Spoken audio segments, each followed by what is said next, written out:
Hello. Hello, Camden, Wallandilly, Macarthur.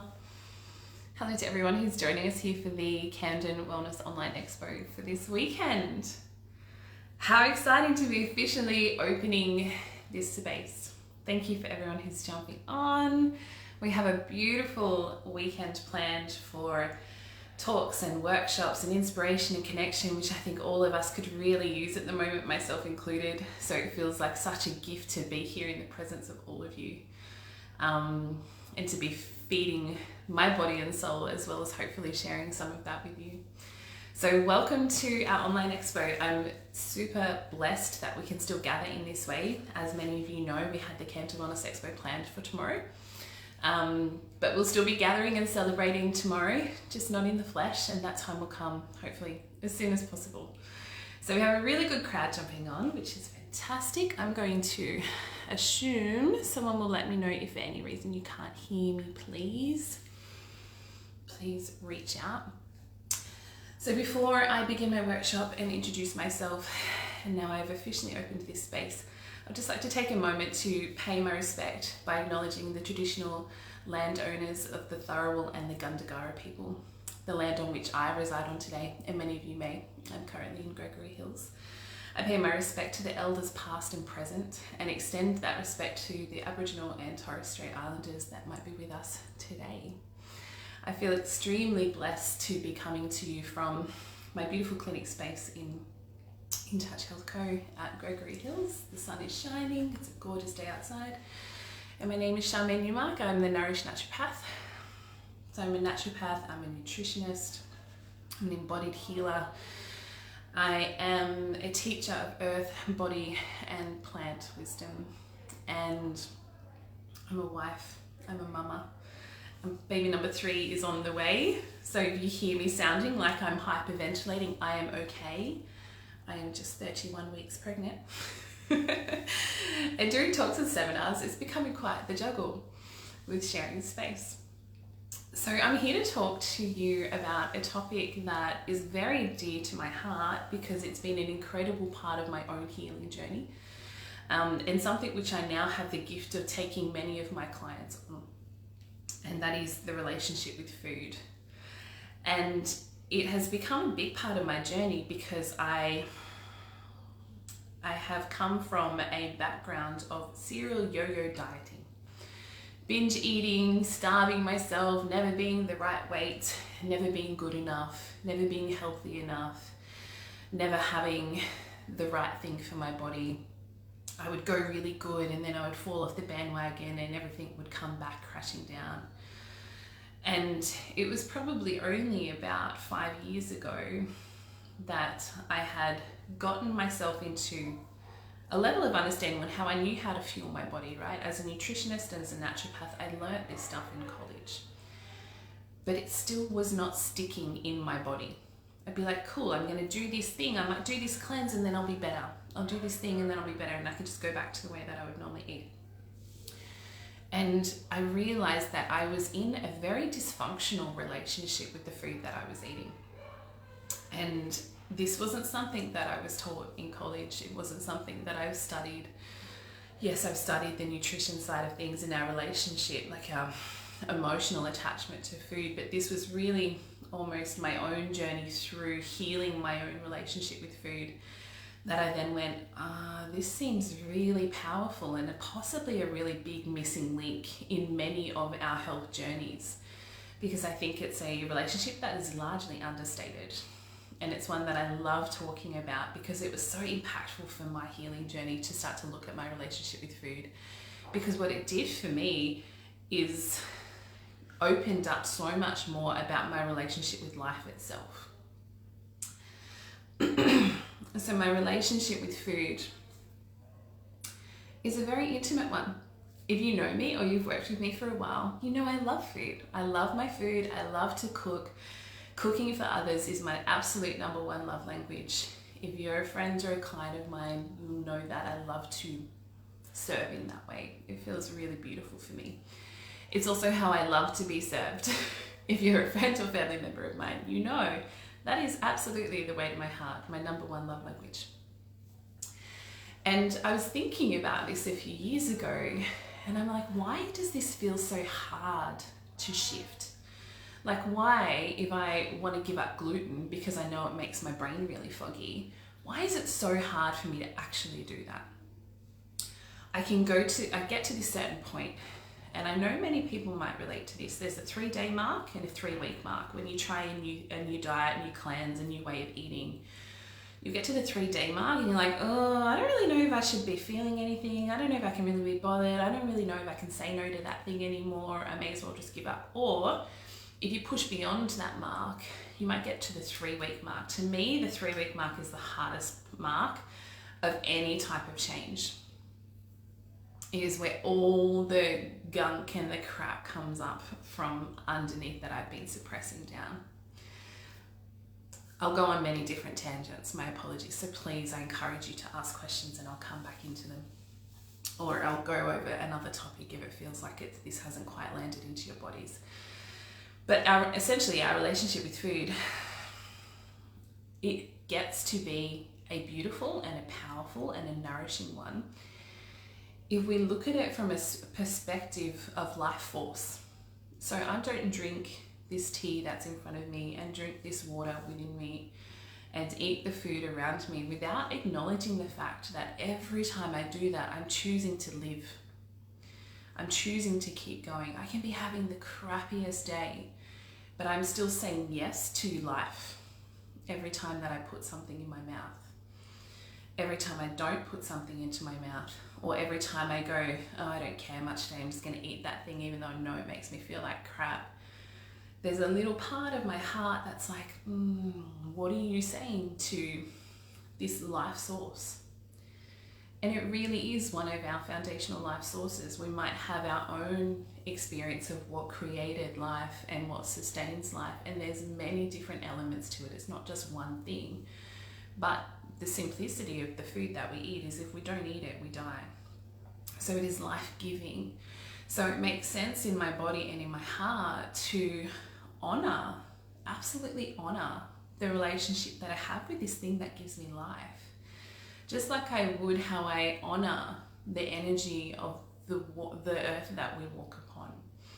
I honor the sun. I honor the moon because they keep us going. They keep us living. If we didn't have these things, we would be without it. Just as someone would if they were to honor God and go to church. They know, they see God as the creator. I see food as the same thing. You are a life-giving source for me. So I'm going to honor you, because for the first 30 odd years of my life, I hated it. I had this love-hate relationship. I wanted to eat all the things and hopefully make everything feel a little bit better. And when it didn't, it wasn't good enough. So I would go and deprive myself, or I would starve myself, or I would shame myself for the choices that I made. And that just gave me more and more disconnection from my body, when what I was really wanting was to just feel good, you know? Like, I think a lot of us eat a certain way because we just want to feel good. Some of us might want to look a certain way, and that's okay, but underneath the looking a certain way is this deep desire to actually feel. We hope to feel more. We hope to feel more alive. We hope to feel more connected to ourselves. And we really get to do that by choosing food that is deeply nourishing for us and not food that depletes us. So every time we get to choose to fuel our body, we are choosing. Am I going to keep choosing this food that is depleting my body? Am I going to disrespect my body in that way? Am I going to disrespect a life source in that way by going, oh, I hate you. Why do you do this to me? Why do you make me feel so crappy? Or am I actually going to use the 15, 20, 25 times a day that we eat or drink as an opportunity to connect to this thing that gives us life and be like, wow, I'm actually going to choose that thing that gives me life and also makes me feel really amazing. It's a completely different energetic exchange. And it's a completely different way to feel in our body when we're eating something. I don't know how many times I have women come in or men come in and they're going, yeah, but I couldn't help myself. I just ate this thing, and then I knew I was eating it going, why are you eating it? This is so crap. You shouldn't be doing it. You should have more willpower. And I'm there going, yeah, I totally get it. But we can't change our behavior from a space of shame and beating ourselves up. We can only change our behaviors from a space of deep compassion for the things that have gotten us to where we are. We only choose the certain things to eat and to nourish our bodies with because that's what we know. It's possibly what we've seen growing up. It's what we have learned along the way, you know. Before I continue on, I want to just announce, so I put a post up about those that really contribute and play full out and energetically connect to this talk, that as tomorrow afternoon I will be giving away a free 4-week pass to one-on-one coaching with me via Messenger. So it's a really deep transformative space via Messenger, because to get to an appointment at the moment is hard. Most of us have children running around in the background, or work commitments, or juggling the things, or in the depths of numbness of isolation. So what I've opened up is 4 weeks of coaching with me via, we call it Voxer, essentially like Messenger. And I'm going to be giving away 4 weeks of free coaching to the woman or the man who plays full out in this space. Invite your people along, the more the merrier. And I'll announce that with you guys on Sunday. All right, let me have a look at my notes.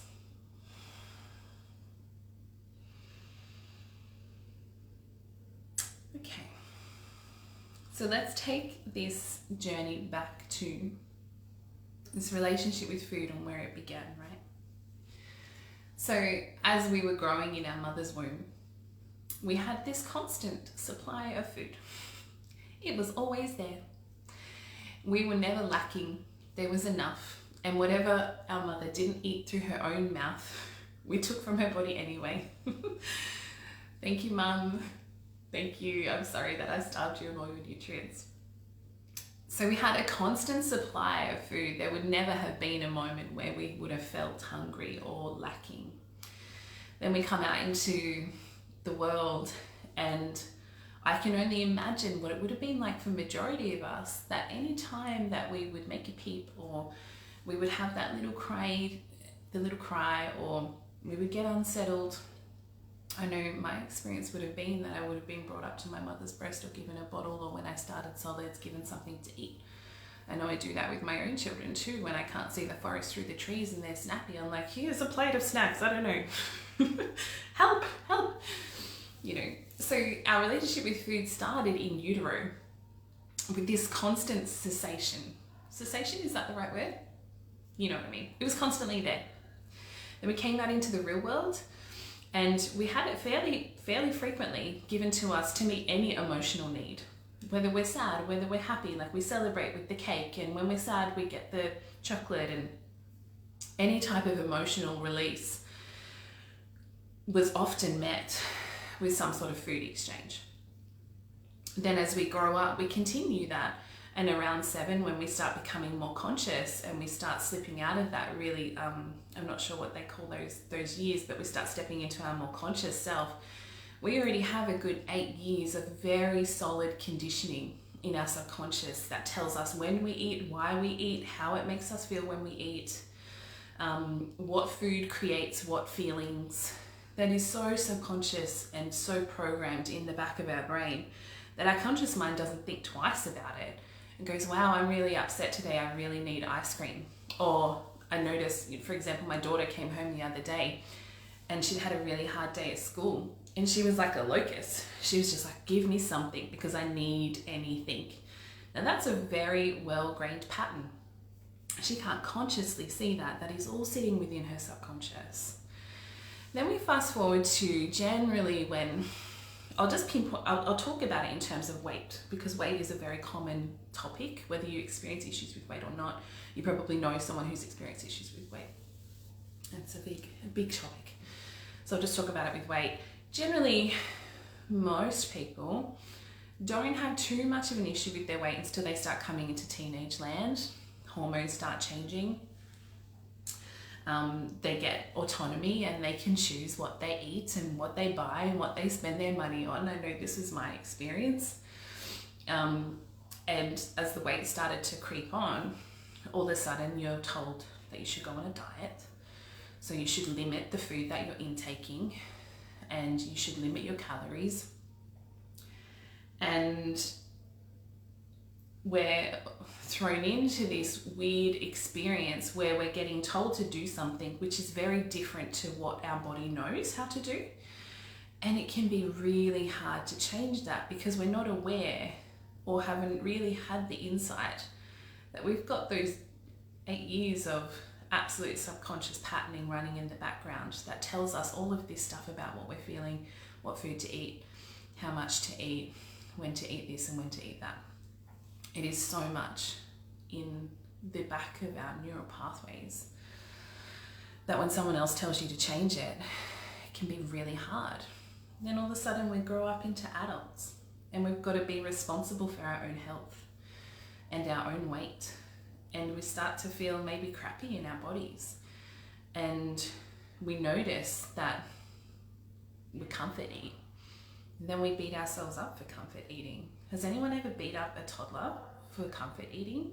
No. But for some reason that's a really wrong thing to do as an adult. Why? When did we decide that that's a really bad thing to do? It's what we've been taught. It's what we know. But it's not okay anymore as adults for some reason. It's not okay to still be an adult but still running on subconscious patterns and beliefs that were ingrained in utero. So I hope you can start to see why it can be incredibly hard to change patterns that you're wanting to change. If your goal is to feel really good in your body and you know eating more veggies, more fruit, more fiber, less takeaway, less sugar, less soft drinks is going to help that. And you can do that for most people have a threshold. Mine's that 3-week threshold is when I start to get twitchy. You can do that for a certain amount of time before you're like, I just give up. I can't even be bothered anymore. It's all too hard. Most people have that. I lost my train of thought. Where was I going with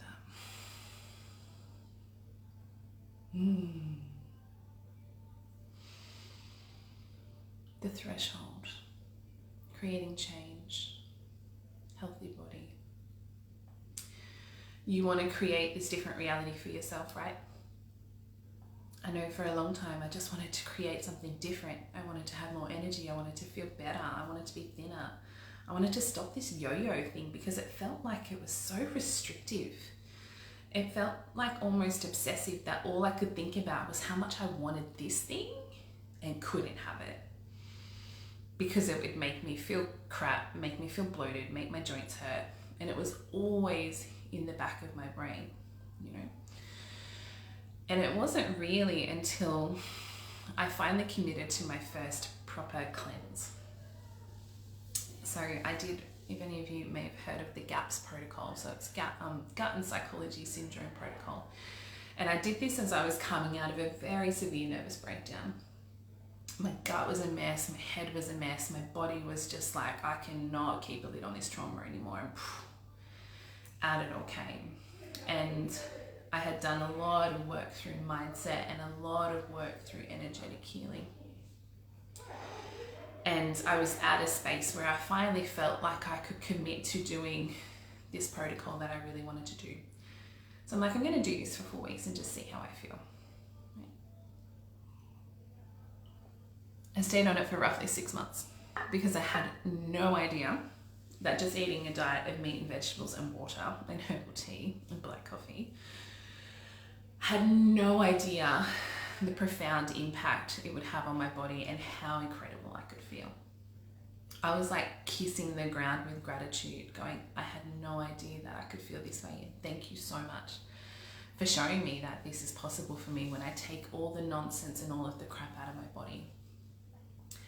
But what I also noticed in that experience was all of this stuff that I had felt like I had kept a lid on for such a long time by eating. So it's not for me, I'm not going to say issue. My behavior pattern is to constantly snack, and feelings would come up. I'd be like, oh, this feels a little bit funky.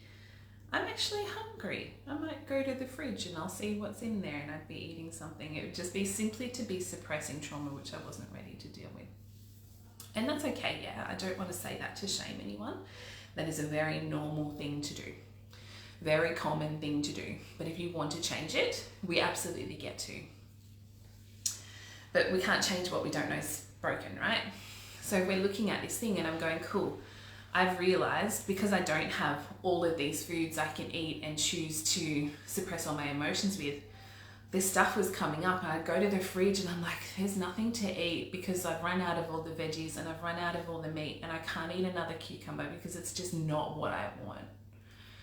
And I went through this really big stage of discomfort, just going, nothing is hitting the spot. Like, I'm not satiated, I'm hungry, I want all these things. And this stuff started to come up, and I started to hear these things that I had been suppressing my whole life. Questions about what I wanted this life to look like. You know, stuff that I didn't want to acknowledge was still sitting there in my body asking for me to process. It started to all come bubbling up to the surface, and I didn't know what to do with it, because what I had done for the first 30 years of my life was eat it. I had eaten it away, because for a moment in time, any feeling that would come up that would cause me to go, I think I'm hungry. I labeled that feeling as hungry. No, it's not hungry. You're actually very little hungry when you start to check into it. It was not hungry at all. Or I would label it as a boredom. I'm boredom eating. I wasn't bored, actually. I was feeling uncomfortable. There's comfort and there's discomfort. I was feeling uncomfortable, but it was only slight, so it wasn't enough to trigger an alarm bell. I didn't notice, really. I said, oh, I'm bored, oh, I'm a bit hungry, I'm a little bit peckish. And you know how many times do you stand in front of the fridge and you're like, I'm hungry, but there's nothing here that I feel like. And I'm just getting anything anyway and just eating it, and then you just feel a little bit better, you know? Possibly is it that you're looking in the fridge and going, yeah, there's nothing here that I feel like. I don't know what it is that I actually want. Is it possible that you don't actually feel like food? Or you don't actually want food? I don't know how many times I stood in front of that fridge going, why? Why does healthy me not buy chocolate? God damn you. I did it last night. Why do I not have chocolate in this fridge? Damn it. All I really wanted was for my husband to come up behind me, wrap his arms around me and pull me into his chest and just breathe. That's what I wanted. The fridge is not going to hit that spot for me. And it is only when I don't have the chocolate there in front of me and I have the self-awareness of my pattern that I can acknowledge that and go, hey babe, come give me a cuddle, you know? But we only know what we know. So when I ripped out all of the band-aids of all of these things I was using to self-medicate and self-soothe myself, what I saw was a whole bunch of crap there that I did not want to look at. And I tried to bury my head in the sand for a long time, but I was feeling so good in my body that I didn't want to change the way I was eating. So I'm like, fine. And I remember saying to my naturopath at the time, I was like, I feel like I can only take my clients to this certain point, because that's the only way, that's as far as I've taken myself. And I feel like we get to this point and not able to break through it because I don't feel like I've got the tools to help them to break through it. What I learned in college was not enough to help them break through that point where we generally stop trying. So I wasn't caring too much about myself at that point because I wanted to dig my head in the sand. So I looked around at my little family, my son, who would have been 1 at the time, and my daughter, who would have been 5 at the time. I'm like, cool. All right, if I'm not doing this for myself today, I'm doing this for you. I'm going to keep going for you because I don't feel like keep going. And then I'd go and spend time with my clients and be like, cool, I'm not doing this for myself today. Today I'm doing this for you. I need some help and someone over there shining the light and going, keep going. We're going to break through your own glass ceiling. And that's what I did. And as I did that, my baby's going berserk as this feeling arises in my body. As I did that, I actually can't really, I can't really put words onto the way that I felt through that, because I'd never experienced a feeling of finding enough safety in my body to feel comfortable with the feelings that were coming up. It's like I had become my greatest healer that I was always looking for. And I had, through moving through the discomfort and not suppressing it with the food that I was always choosing, I was able to go, oh my gosh, I actually am strong enough to look at this stuff. And even though it feels really uncomfortable, I don't need to shove it down. I can feel it. And the old saying, you get to feel it to heal it, absolutely was a truth for me. And I started to feel this incredible sense of connection, I guess it would be, to life source, you know, which is what I'm talking about anyway. There was this connection to something far deeper. I'd gotten out of the way. I had turned down the noise of my buzzing nervous system. I had allowed my body to feel for the first time in a long time, because it didn't feel safe to feel the feelings that were in there. I felt like if I could feel them, that they would swallow me up whole. So I didn't feel. I didn't feel the discomfort. Also means you don't feel the pleasure, but I'll get to that. And I started to be like, oh my God, this is it. I get it. I get the meaning of life. It was like this grand epiphany, all through moving through my relationship with food. And it is one that I constantly am looking at. You know, I don't have a deep level of wisdom and embodiment on the relationship with food because I learned it in a textbook, because it's something that is innate within me and something that I imagine is some sort of gift to come through me in this lifetime. So I don't experience navigating this relationship with food in a half-assed way. It is a deep, do the deepest cleanse you can find, the most uncomfortable one, where we rip off all of the things that make you feel good, and let's see what's left underneath that. Now, I don't recommend doing that on your own, okay? Do that with someone, please. If you feel called to go on a deep cleanse or start to look at your relationship with food, I highly encourage you to seek someone in the area of looking at our relationship with food that's going to be there to call you on your own BS, because it's very hard for you to see your own stuff. It's very hard for you to see stuff that you had ingrained from the moment you were conceived. You can't see it. It's just sitting there within your body, you know? It's so ingrained. It's very hard to change it unless you've got someone sort of reflecting it back to you, and you can go, oh yeah, I get that. There we go. All right. I've gone off on a million different tangents. But that's okay. I hope it's landing for you. I'm just going to see whether I can... I wasn't swiped onto the comments. Beautiful. Hello, loves. All right. So no big questions as yet. So I'm going to go through some stuff around comfort eating, because it's something that I certainly am doing quite a lot of lately. For most of you that are on, I imagine you'd probably be our local community, or not too far from our local community. So we're in like week 6 of lockdown.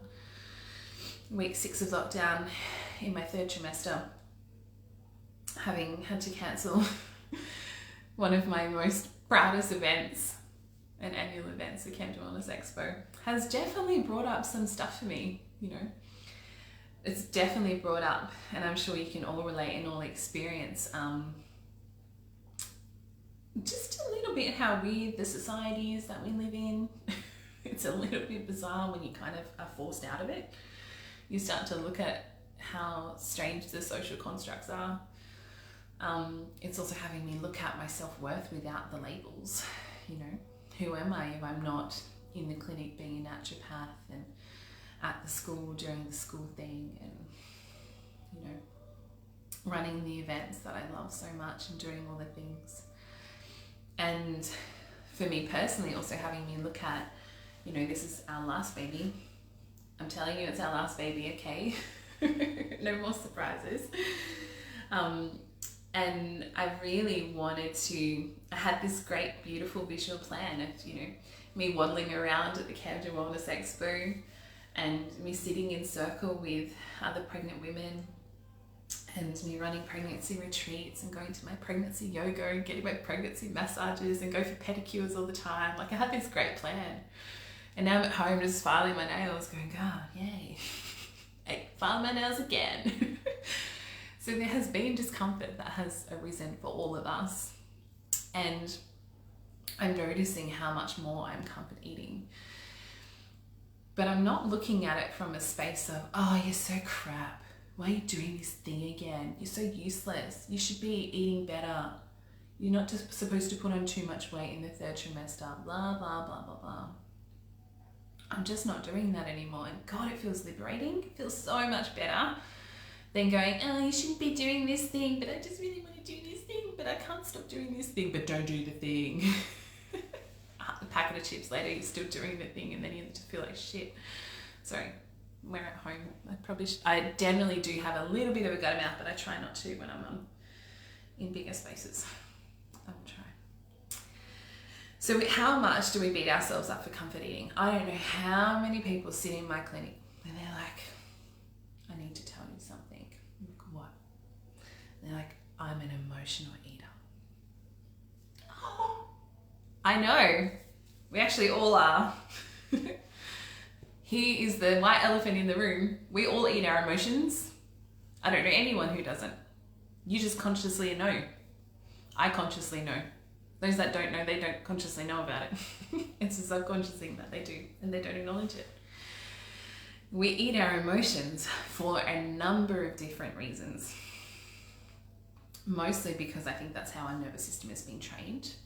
Oh, you've had a hard day, come and let me make you a snack and we'll sit down and talk about it. Oh, you've had a hard day, let's go get some hot chips. Like, that's so my thing. Hot chips, man. We eat to essentially feel just a little bit better, and we judge ourselves so much for that. But have we been taught any different?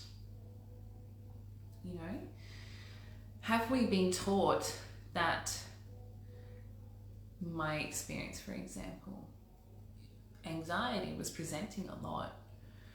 I hadn't quite learned how to navigate those feelings. But what I did know was when I would chew something and I would have a full tummy, I made this realization that when my tummy was full, not just normal full, like over full, when I was like, I can't think of anything other than how full I am, that would help me actually feel a little bit better and the anxiety would dissipate. What I've learned along the way is my knowledge and my awareness through embodiment and my training as an embodied healer is every time we activate our sensations, we actually come into our body. So anytime I smell, see, taste, hear, or touch, I get out of my racing brain and I get into my body. It's why when you go for a massage, you get out of it, you're like, oh God, I just feel so much better. Like, I'm just so relaxed because we've activated our body and we've stopped focusing on our thoughts. Our thoughts, our body, and our spirit are very separate things. They all work together, ideally, but they're very separate entities. And the more we can get into our physical bodies, the more we can feel, the more we can thrive, the more we can heal. So I would essentially self-soothe my anxiety by eating food. And that sensation of being so full that that's all I could think about meant I didn't have to think about my anxious brain. You know? Who am I as a nutritionist to tell you that that's the wrong thing? Who am I to say we shouldn't do that? You're just doing the best that you know. You have learnt and decided subconsciously that by having a really full tummy means you don't have to think for about half an hour. And for half an hour you can go, I'm single focused. All I can think about is this thing. I actually feel a little bit relaxed. I can not hear my heart like it's jumping out of my chest. The world looks a little bit rosier. So the brain starts to go, ooh, this thing works, okay? When she's really full, she feels relaxed and safe. All the brain wants to do is keep you safe and keep you alive. It doesn't care about you feeling really great. I'm not like putting my finger in my ear, it's my headphone, okay? I swear.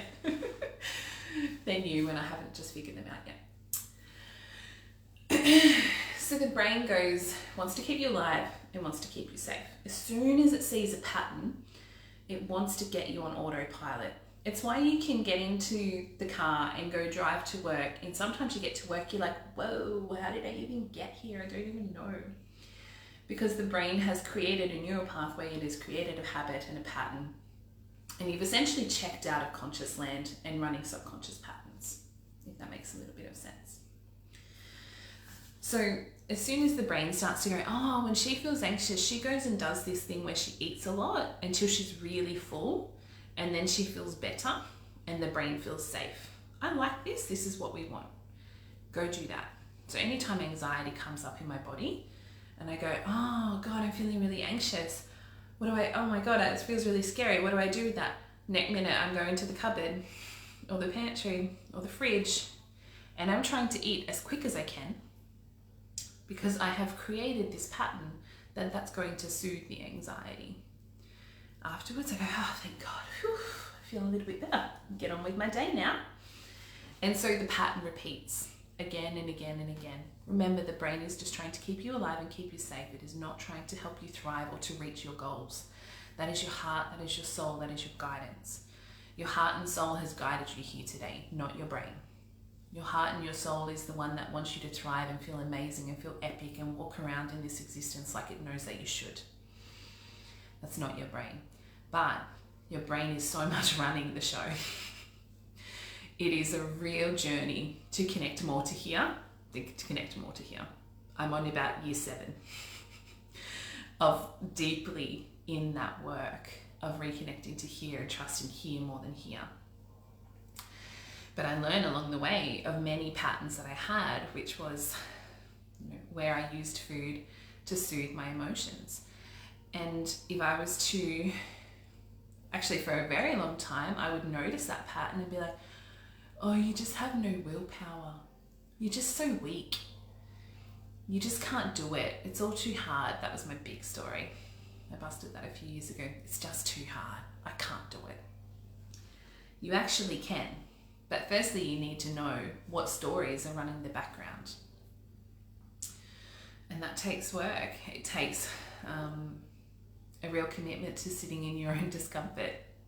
And we can't just arrive and sit in our own discomfort overnight. It takes time for us to prepare our bodies to be able to sit in discomfort and actually look at what's there and underneath. But it's like in any intimate relationship, right? Like there's those things that are niggly and annoying that you wish that you could change, but you just don't know how. And that thing about your partner that really pisses you off, or the thing about your kids that really gets under your skin and you just want to change it. That why? It doesn't change anything. All it does is make you feel crap. All it does is separates you from what you want, which is unity. It gets you further and further apart the more you don't look at it and the more you don't talk about it. It is only when you're willing to go, hey, babe, this feels so uncomfortable to say, but blah, blah, blah, blah, blah, blah, blah. And they go, oh, interesting, blah, blah, blah, blah, blah. And you actually get to process through it. Oh, sorry, my phone just rang. You actually get to process through it and work through it and get to where you want to go. So you can't beat yourself up to create change that you want to change. If your goal is to feel a certain way in your body. You can't beat yourself up to get there. It's not going to work. I had tried many times, and I'd get there, and then before I'd know it, I'd be back to where I first started because I'd sabotaged it anyway, because the stuff that was running the show was still there for me. And then, all right, time check, I've got 20 minutes left.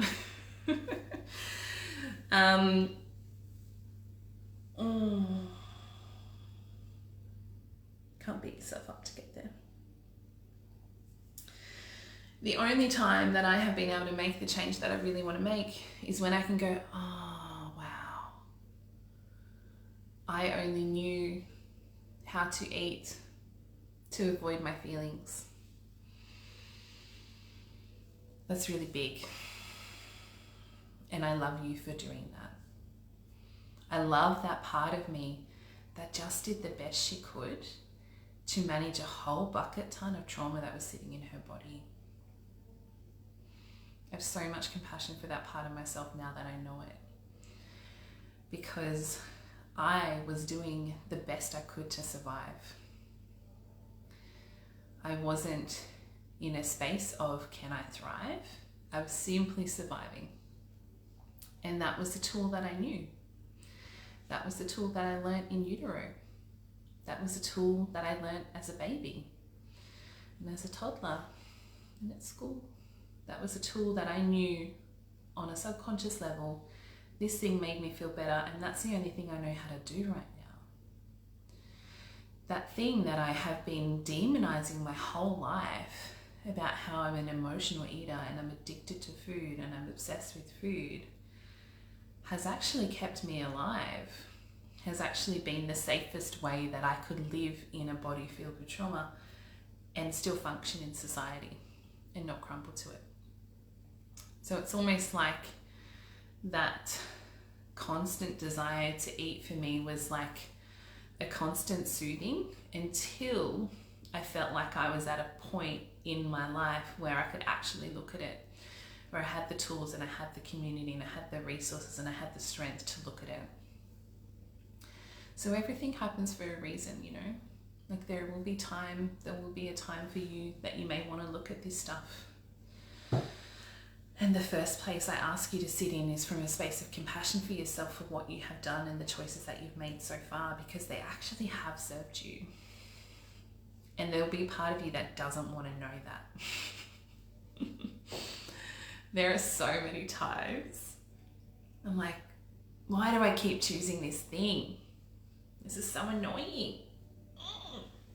I just want to change the thing, but I keep choosing it. Why? If you keep choosing something, it's actually serving you. Sorry. I know that's really yucky to hear. But there is somewhere down the line, it is serving you. In what way? How is it serving you?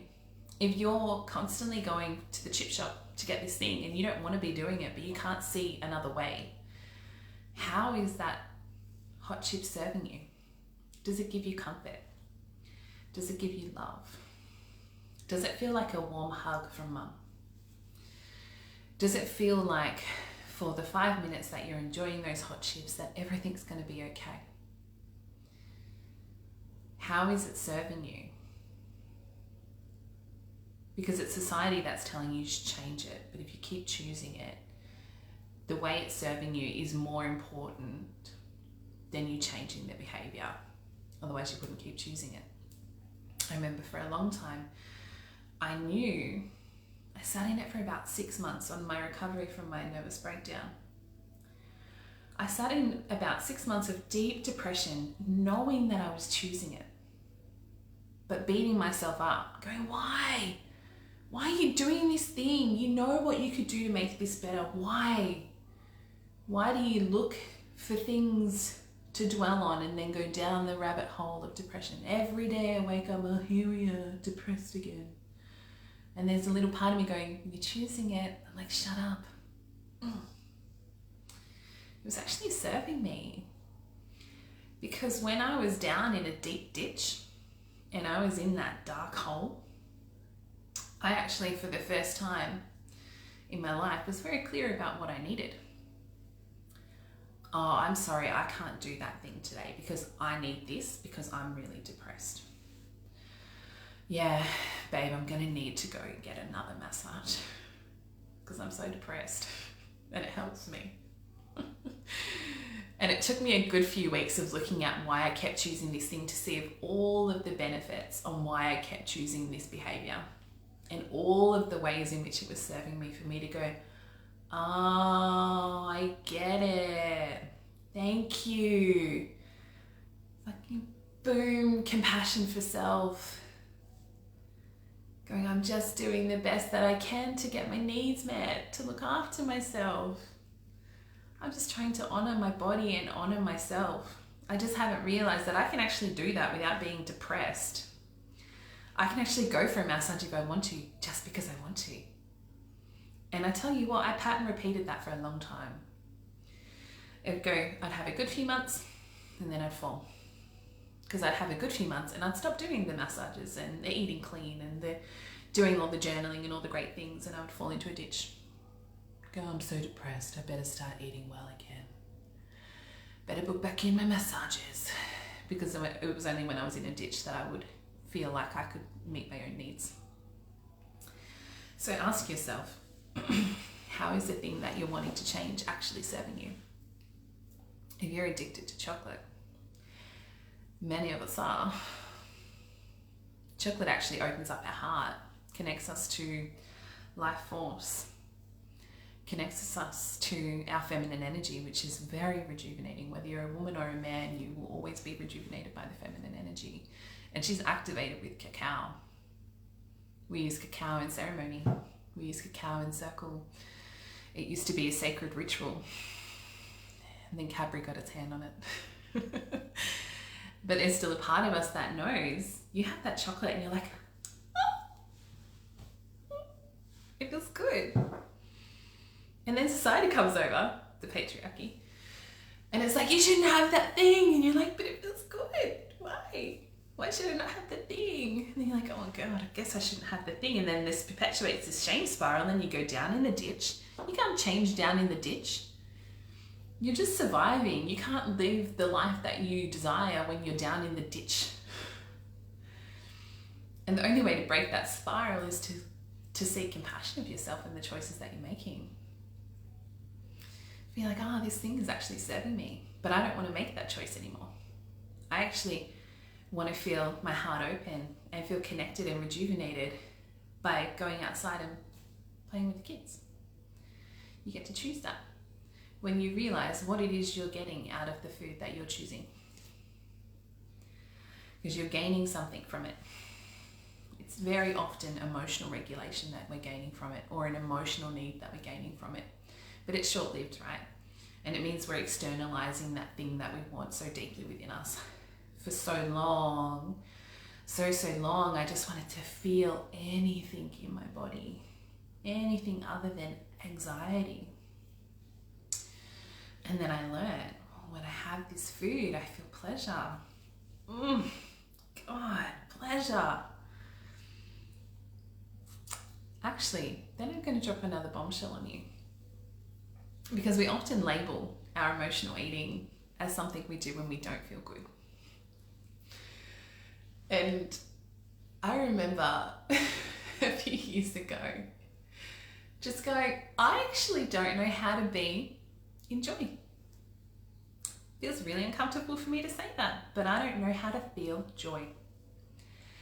My kids come in and they're like, Mummy, you have tickle time. And I'd be like, oh God, I can't do this anymore. No, guys, we've got stuff to do. We've got somewhere to go. Stop it, you're getting too loud. And I'd be shutting the joy down. My husband would come in for a big cuddle and be like, ugh, I've got stuff to do. Shutting the joy down.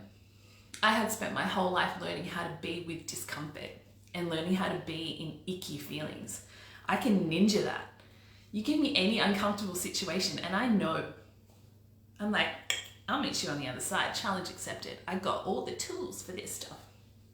But pleasure? I didn't know how to be with that. I didn't know how to be with pleasure and elation. I was stepping into the life that I wanted, and it felt more uncomfortable than sitting in the pity party that I was in. So I sabotaged it many, many times. And there's still some times that I do, except I call my girlfriend and we giggle about it. And we go, oh yes, still learning to be more pleasure, more pleasure, more pleasure, more pleasure. As a feminine core being, whether you're a man or a woman, you will still find a feminine energy always wants more. She'll have a taste of pleasure, but she'll still want more. And then she'll want more and more and more and more and more. She's never satiated. So I would get to this certain point and be like, oh my God, I feel good. I actually think I'm starting to begin to live this life that I've wanted and worked so hard for. This is happening. Look at it. I've got my dream family, my dream job, my dream house. I'm feeling great. My body feels great. My mind feels great. Holy crap. I don't know what to do with that. It is very uncomfortable. And it would start to actually trigger this whirlwind of anxiety in my body. And the first thing I would do, and I still do it sometimes, is I drive to the chip shop. Because I know getting super overfull on hot chips is going to go, it's going to bring my energy straight back down. It's going to drop me. So I would get so high and so great and feel so alive that I almost felt like I was going to explode. So my energy felt like it was like a volcano coming out of my head. And that felt so uncomfortable. I didn't know how to be with such excitement in my body. I only knew how to be with ugh and trauma and crap and hard times and negativity. It didn't feel safe for me to feel pleasure. So anytime that feeling of pleasure would rise up in my body, oh God, gotta go drive to the chip shop, get the chippies, get it down as quick as possible. Okay, I feel like crap again now. We're good. I'm comfortable here. It's a fun one. It's a fun bombshell to have a look at. And it's actually a conversation I've had with many people since. And so many people are like, oh, I love hate that you said that. I'm like, I know. Because we know so much about emotional eating and eating our bad days away. But as a generation, we are starved of pleasure. I invite you to really look at that. Look at where you might be eating your feelings away. Have compassion that you are gaining something from that experience. What is it that you're gaining from it? And have a look at where you're eating your pleasure away. Either you eat when you're feeling really good to enhance the pleasure, or you eat to bring down the pleasure. And that food choice is going to be different for everyone. For me, chips is going to be a surefire way to bring my energy down, make me want to go into a food coma, and then I can go back down into the ditch. If I'm energetically aligned, body, spirit, and I start to feel pleasure rise in my body, I bring it on. I move, touch, I put beautiful music on, I put rose on my body, I go and get chocolate because I know chocolate's going to make it feel even better. And I'm like, oh God, I feel so good, I could explode. The kids love it. It's like honey to the bee. They start dancing and they can feel that energy in the home. They can feel that energy. I can feel the energy as I'm walking around my community, knowing that that's medicine. So where are you amplifying or where are you suppressing your pleasure with food? It's a new one to look at, huh? But I love exploring that because I think we are naturally pleasure seeking, but we haven't quite been taught or given the permission slip that it's safe to do that. I know I look at my kids in school, and I could even do it to them as well. Like, they get too fun. They have too much fun, too excited, too vibrant. They're too noisy. Ooh, too much pleasure, too much joy. Guys, shut up, just get outside, it's too much. Because my body doesn't have the safety to be with that level of energy, because someone connected, deeply connected to their pleasure can feel really intense when you're so disconnected to it. So as a society, we shut that down. We shut down the pleasured woman. We shut down the happy children. Too much pleasure, not enough productivity. Because I don't know about you, when I'm like fully in my heart and I'm in my pleasure, I'm just like a little fairy sunflower, like, oh crap, I have to go to work. What are we going to eat? I don't know. We'll just eat flowers for breakfast. You know, it's not productive. It's like, oh, there's the sunshine. There's a little puppy. Oh my God, life is so cute. And far out, does it not just feel absolutely glorious to be in that? And does it not feel absolutely glorious to be in the presence of someone who amplifies that?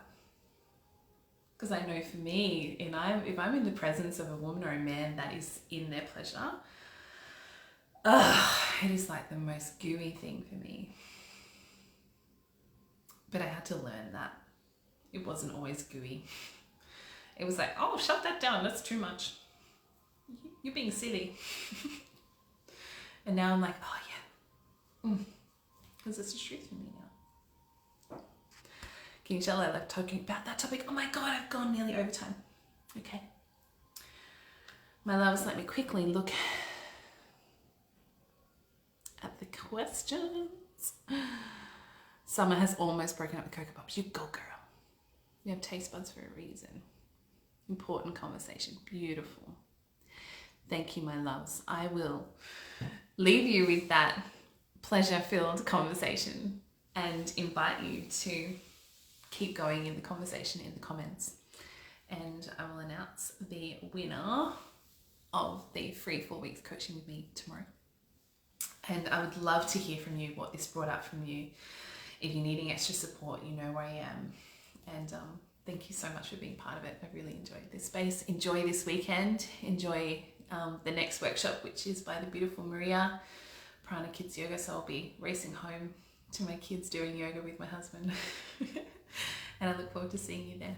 Mwah. Big love. Have the best weekend.